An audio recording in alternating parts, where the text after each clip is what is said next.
So ayun nga, daanan din natin to kung nag-restock sila ngayon kasi mukhang sumasabay to sa kapitbahay niya dito sa may Target So tara, dalawin natin to.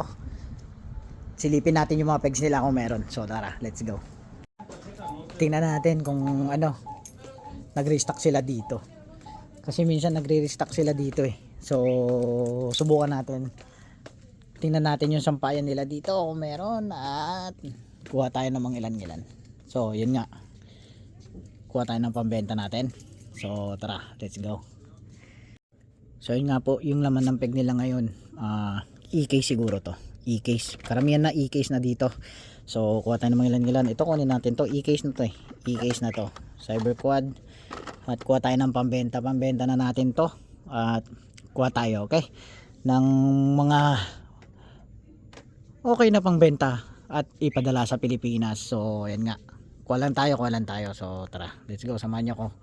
Hukay lang ako ng pambenta natin.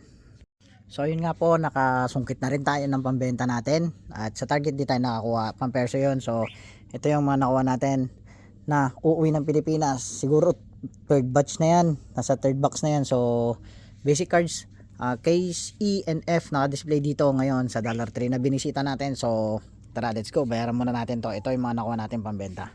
So let's go. So tara, bayaran na natin to. At yan po yung nakuha natin pambenta natin sa Pilipinas, mga third batch na siguro darating to. So tara, let's go, bayaran natin to. So yun nga yung mga goodies na nakuha natin at pangbenta ng Pilipinas. Third batch na to ng box natin. So ito nga ay pangbebenta natin sa Pilipinas sa murang halaga lang. At so ayun nga, see you sa next video guys at happy hunting!